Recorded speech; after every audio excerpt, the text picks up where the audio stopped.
So anyway, welcome guys. Let's reboot. We're going to be talking on this Facebook Live about solving the root causes of knee injuries and knee pain. This is a topic that resonates deeply with me personally. I dealt with recurring issues and injuries to my knees. I injured my ACL, my MCL, my meniscus.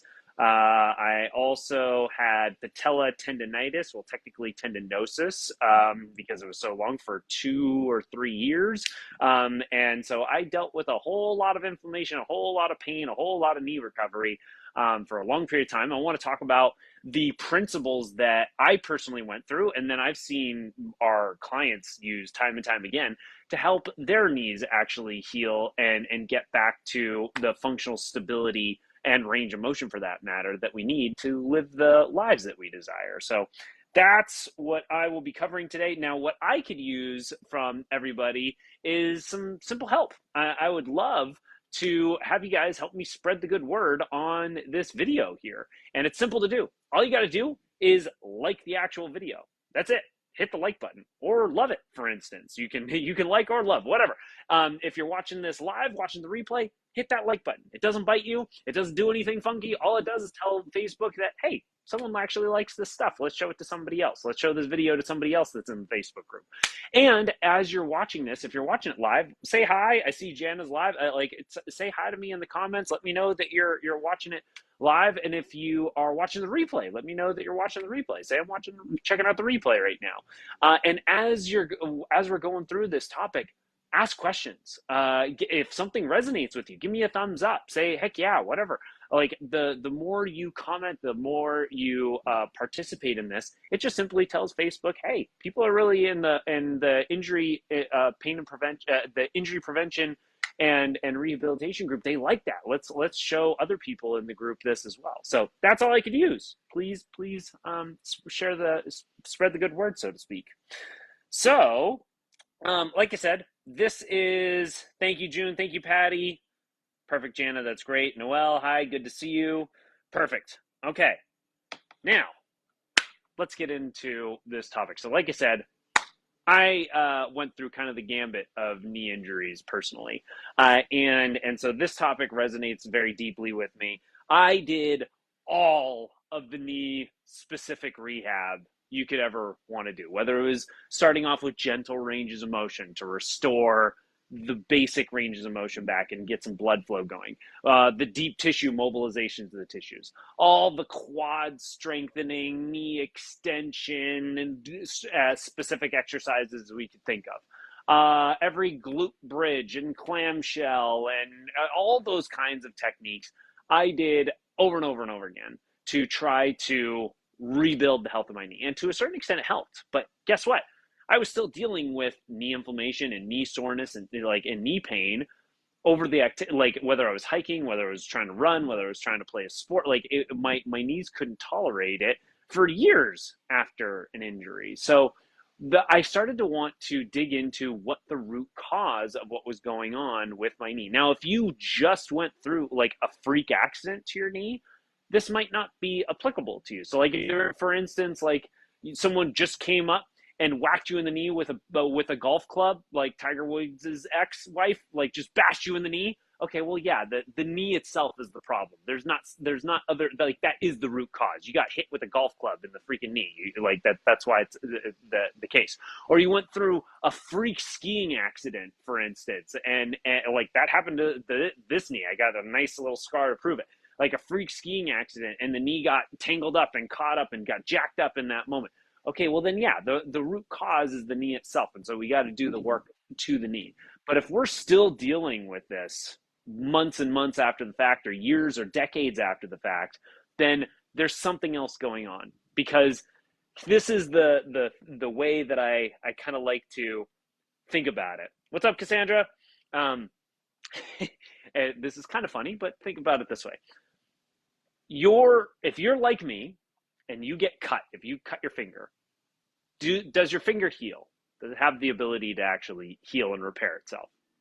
Answer's probably, if you're alive watching this video, the answer is yes, it heals. If you push the body a little bit too hard. You lift something a little too heavy, or you do a little bit too much of an exercise, and you get sore. Does the body repair in the coming days? Like, does it stop being sore, or are you forever sore for the rest of your life? Or those legs, or those shoulders, or whatever, forever sore, or does it actually repair and heal? You Again, if you're alive, you're watching this. If you're breathing, yeah, your body repairs and it heals a bit. So that means that your body has this inherent ability to heal. That there isn't a difference other than, like, in terms of the innate ability to heal. It's not like your knees, tissues, and cells have lost the ability to heal, but your finger does. Okay, so it's not like all of a sudden, oh, well, that knee joint, like, oh, that thing just, it can't heal anymore. Those cells don't know how to do it anymore. But you know what? If I get my shoulder sore, that can heal. I don't know why this can't, but this can't. No, there's a reason behind why it isn't healing to the point that we are looking. Something is keeping this thing injured and alive. And when I started digging into this, for me personally, and really finding out what's causing this thing to linger, why can't this thing stay healthy? The direction was, I needed to look above and below. I needed to see what else was happening in other areas of the body. And the reason for it is the knee is a single plane of motion joint, meaning it moves just forward and backwards. This is what it likes to do. It only wants to do this. It doesn't like twisting and pivoting and like that kind of stuff. It's not happy when you do that a lot. But it is designed to move forward and backward. But guess what is designed to move in multiple ways? The ankle. It can move forward, backward. It can move side to side. It can also rotate in different positions. Guess what else can do that? Above it, the hip.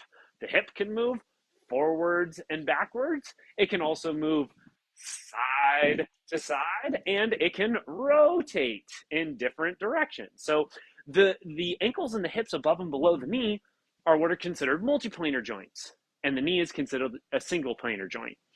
And when one of those two areas is having issues in mobility, issues with its range of motion, like let's say the ankles are losing, we're going to talk about, Cassandra, we're going to talk about arthritis in the knee in this topic. So yeah, thank you for that.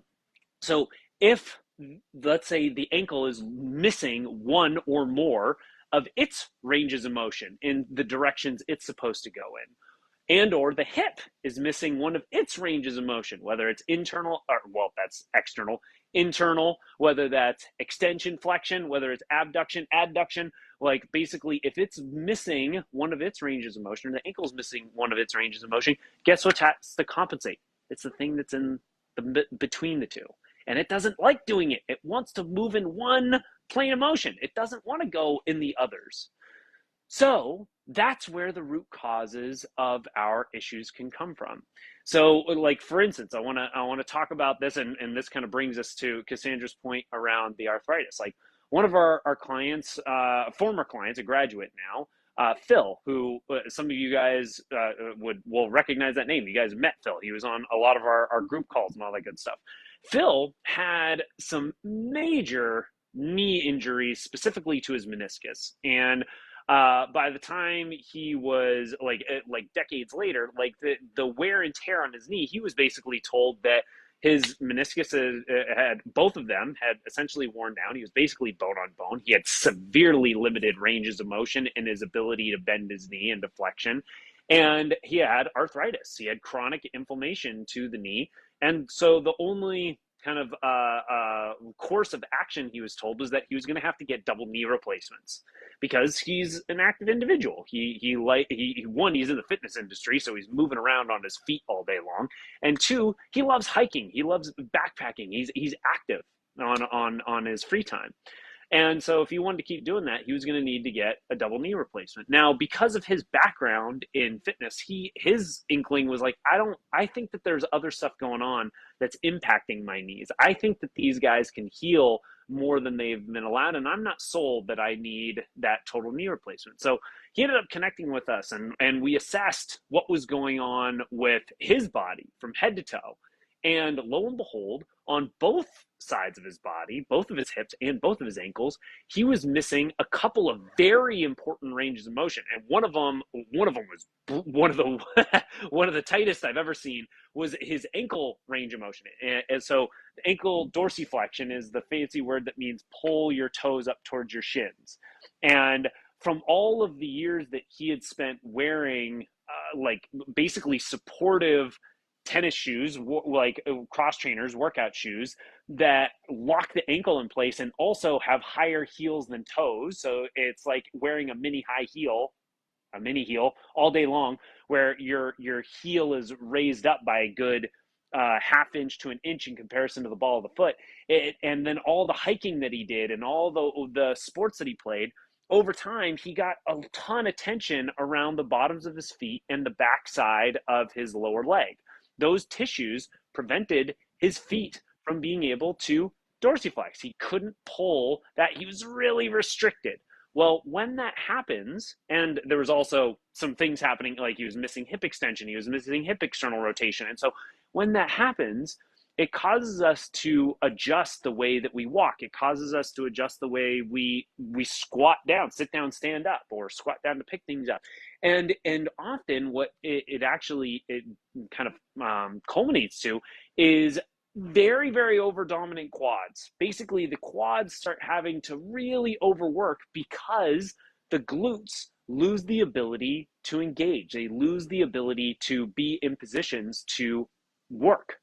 And those quads pull right up onto those knees. And it creates all this extra tension on there. And the ways that we have to compensate when we're missing ankle range of motion and hip range of motion is there's also things that happen where like for Phil, he was going knee valgus, meaning when he was doing certain movements, whether walking or whether lunging, kneeling type motions, his knee would go inside of his big toe, which grinds the whole knee, wearing down that meniscus. It also pulls on the patella tendon, pulls on the ACL. There's all kind, and the MCL, all kinds of things get pissed off in that. But like it was grinding down his knees in these subtle ways throughout the day. And then that influenced the arthritic symptoms he was dealing with. Because guess what? Arthritis is a really scary word that just means chronic inflammation. That's what it boils down to. Arthritis is just a joint that is chronically inflamed, and so it's wearing down. That's all. If we stop why it's wearing down, though, if we stop the tweaks, the things that are pissing off the joint, and the inflammation then ceases, guess what starts to happen? The body actually starts to repair, and the arthritic symptoms diminish and or go away. And we start to get our range of motion back to the joint because it's not so inflamed, it's not so restricted. So now that, like, and this is now a year and a half, 2 years ago, now that Phil has addressed his ankles and his hips, he sends us updates all the time where he's bragging about how, like, he was told he was going to have to get total knee replacement to be able to restore his range of motion, and he's doing things like a fancy, what's up, Kathleen?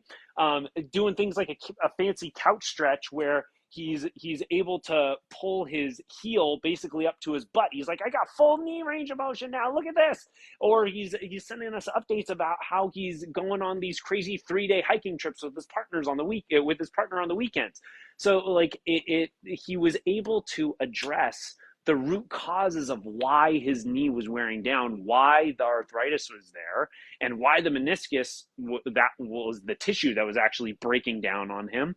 And he was able to get the ankles and hips doing what they were supposed to, so the knee stopped getting irritated. And then the knee started to actually heal and repair itself and stop the inflammation to it. And that's what got his range of motion back. That's what got him doing the activities that he wants without having that surgery. Now, I don't want to say that for everybody surgery is a bad thing. That's not the point of this video. The point, though, is that if we address the root causes of what is irritating a joint, and in this case the knee, then the body can do some miraculous things on the healing side. But if we don't look at the whole body from head to toe, and left to right, by the way, and like one of our clients right now, she's dealing with chronic left knee pain. It's starting to feel better for her really quick in the last few weeks. but guess what the reason for it was? One, it had to do with her left ankle below. This was impacting that knee. And it had to do with her right hip. Her right hip was super tight, and it was causing her to get pulled asymmetrically in the ways that she was using her body. And that was what was wearing down this left knee. All the treatments that she was doing, though, prior to, were focused around the knee itself, but it never addressed what was happening at the other hip, and it never addressed what was happening down below at that ankle. And so by addressing the actual root causes of what was creating the instability at the knee, she's now able to start healing and moving back towards full ranges of stable motion. So how do we know if this is an issue for us? How do we know if this is a problem? Now, there are a variety of different assessments. I want to cover two range of motion and one stability test, because this isn't just tension. It's not just about stretching out or massaging the tissues around the feet and ankles, and not just stretching out and massaging the tissues around the hips themselves. All of that massage work and all of that stretch work can be key for us, but by itself, that doesn't teach our body how to move correctly again. So if we've been teaching, I should say, and programming our body to move quad dominant for as long as we have, or move asymmetrically as long as we have, then our central nervous system has grooved that into its patterning. So we can do all the massage, get all the massages we want. We can do all the self-massage we want. We can do all the stretching we want. But does that teach us how to walk any differently? No, it doesn't. Like, there's also a stability component to it. We have to restore things like our ankle stabilizers to work in conjunction with our glute and core stabilizers. And that's what actually translates to knee stability. So we're going to go through a couple of different self-assessments you can do on the ankles and the hips, as well as what you can do on a stability side to see if you need anything here. Perfect, Cassandra. So guys, so far, if things have resonated with you, hit like or hit love on this video right now. It helps people want to see more. Now, because I had to pivot due to the iPad not wanting to work with Facebook, I'm going to use this instead. So we're going to position you guys a little bit differently. Let's go like this. And my head's going to be cut off here, but that's okay. You don't need to see my head for this assessment. So I'm grabbing this because this should, in theory, be a wall. And so I'm going to use my pad right here, extended up off of this table so that I can get something a little bit higher. So this first assessment here, I'm going to assess my ankle range of motion. Now, like I said, there are a variety of different ranges of motion the ankle should be able to go through.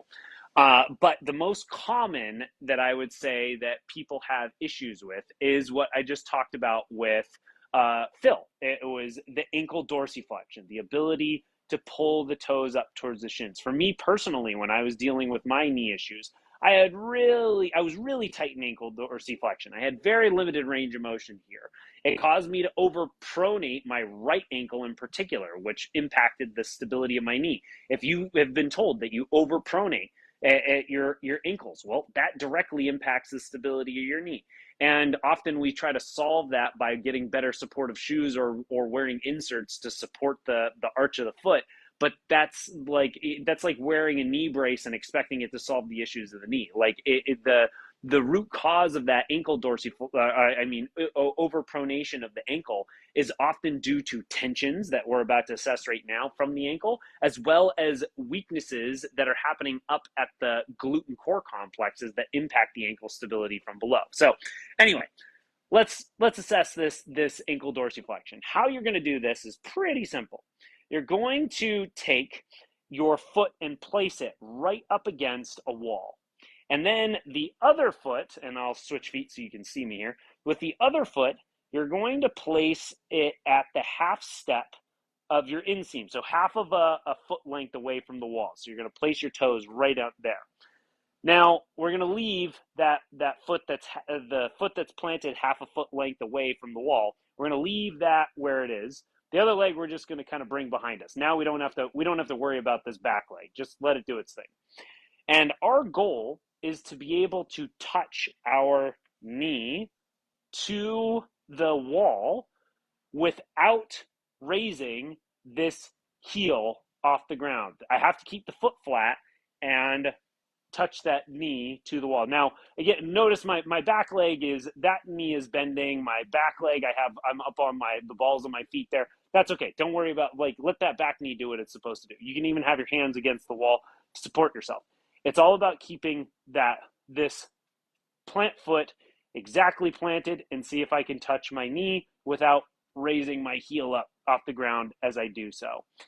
For many, and you always want to assess this to both sides. I don't care if you have challenges with your left knee or your right knee. Do it to both, because it's not, the root cause of what you're dealing with is not always the same side of the challenge that you're having, the injured side.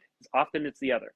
Now, a couple of other small cues that are really important that you might notice, and so I'll switch back to where you can see my right foot, the inside foot, is that as I do this, the main goal is to be able to maintain the arch of my foot as I touch my knee to the wall and come back up. So if you're feeling your foot, or if you're able to look at yourself by either a video or a mirror, you want to be able to see the arch of your foot popped up. As I touch my knee, it should maintain and then come back. Now, if as I do that, my arch collapses and I feel, and so this is important to do barefoot, if I do that and I feel my arch collapse touching the ground, and normally that's going to coincide with my knee also not staying in alignment with my foot as it comes forward, it's going to buckle in. So as my arch collapses, my knee is going to start tracking towards the inside of my big toe to compensate. That is us overpronating. That's what we're actually doing right there. So we are, in that moment, our ankle is pronating, collapsing the arch, and my knee is buckling inside.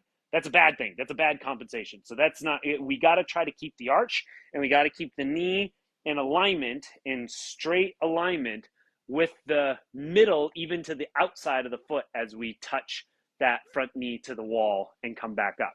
So that's assessment one. Do that to both sides. See if you're able to do it. Do you have some asymmetries? Let me know. Say in the comments. Does one side, is it the same side that you're dealing with the knee? Like if you have right knee pain, is the right ankle that's tighter, or is it the left ankle? Let me know. Like, try it right now. It doesn't take too long. And type it in the comments. The second assessment, and by the way, there are other ankle assessments we can do, but that's, like I said, the most common one. The second assessment will be for the hips.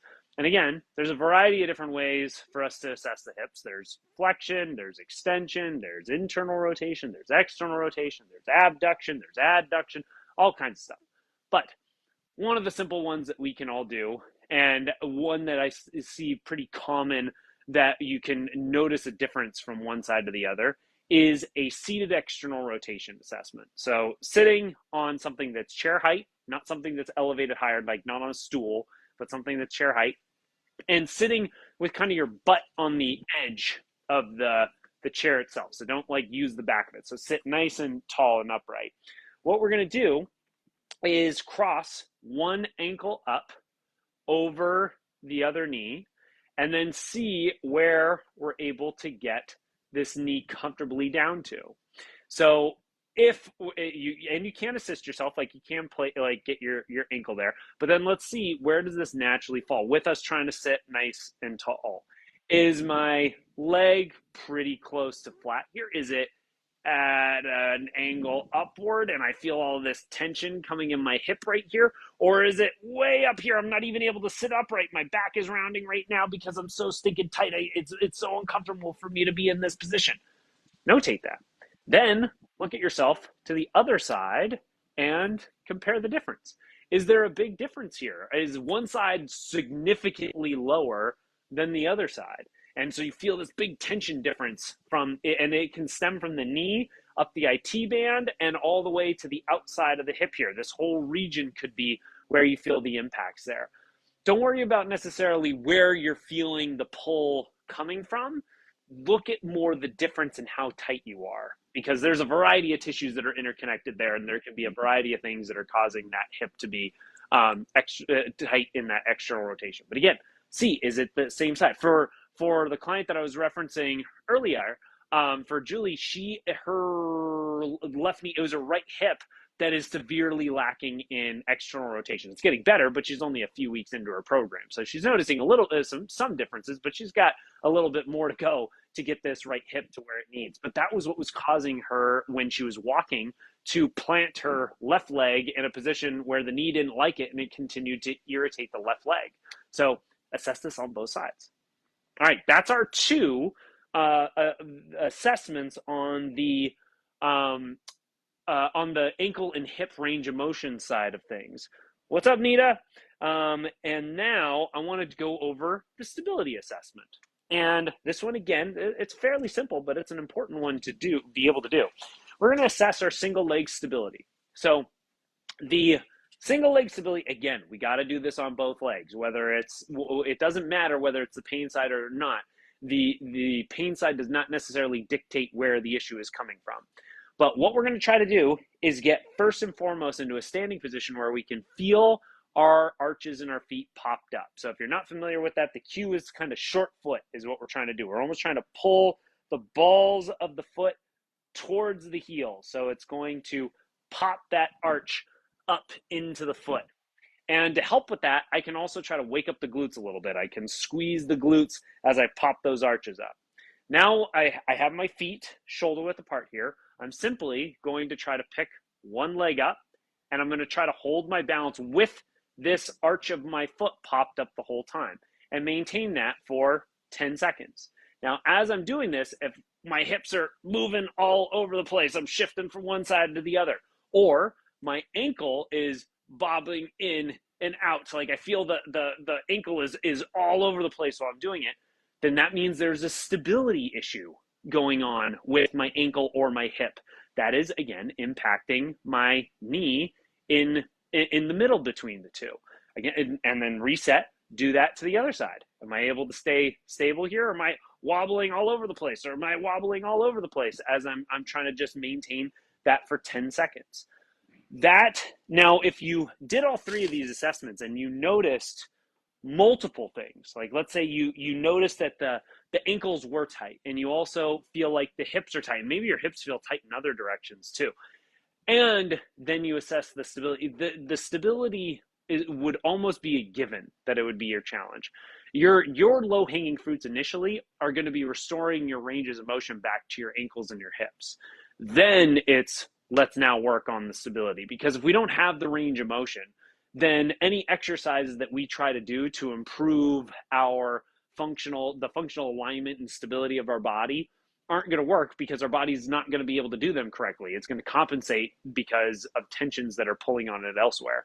So the first step would be restore mobility. Then we start working on the stability of our body and rebuilding specifically the stability of this knee. So guys, that's how we solve the root causes of knee injuries. We want to assess the ankles and assess the hips and all of their various ranges of motion. I went through a couple of key ones that we can do. And then we want to assess the stability of the ankles and hips, which coincide with how the core functions with the hips and all that kind of stuff, to figure out how the knee is stabilizing. And always do it both sides of the body. Now, if you guys want some help with this, I've offered this in all of our videos and all that kind of stuff. Like, my team and I are happy to help for free. Like, I offer free video assessments for anybody and everybody. And that's how Phil got started with us. But like, whether you actually want to work with us or just get some free advice, like that's totally fine either way. The call is free for everybody for the purposes of serving you guys on understanding the root causes of what's going on with your body specifically, and have a game plan on what techniques you specifically need to work on to get your entire body moving back to full ranges of stable motion. That's regardless of whether you are interested in working with my team and I. So it's something that I'm really passionate about. If you're interested in that, simply give me a thumbs up in the comments. I can reach out to you and send you a direct message and ask you a little bit more about what's been going on, and we can set up a time to connect over a Zoom call. Would love to. Or feel free to send me a direct message, simply through Facebook Messenger. Simply hover over my name and message me, and I'd be happy to connect that way. And as always, because I want this to be valuable for our group, like the video if you haven't already, love the video if you really loved it, and let me know if you have any questions. Even if you're watching the replay, I want to make sure. Cassandra says wobbling. June says great, June. I'm glad you were able to check out some of it. And yeah, please check out the. Let me know how you like the replay. Osa, my pleasure. Great to see you. Cassandra saying the left hip higher than the right. So Cassandra, the wobbliness, work on the mobility of the hips first. That's your focus. And then you're going to be able to address the stability down the road. If you don't address the mobility, the stability is going to be limited in its abilities to improve. So anyway, if you guys have any questions, even if you're watching the replay, post them. We always check the comments, and I get notified when everyone comments on the videos and stuff like that. So I read all of them. And use our group. If you have other questions that come up with other areas of your body or other things that you're dealing with, post them in the group, ask away. And as always, share your own success stories, or share your things that you're interested in, new techniques or new events that you're trying, new books that you're checking out, anything related to health and fitness. Where the community is here to share and allow us to all progress in our journeys on health and fitness and living in a abundant, long life. So hope you guys liked it. We'll talk to you guys soon. Oh, and enjoy Labor Day weekend, assuming you're in the US right now. Enjoy your Labor Day weekend.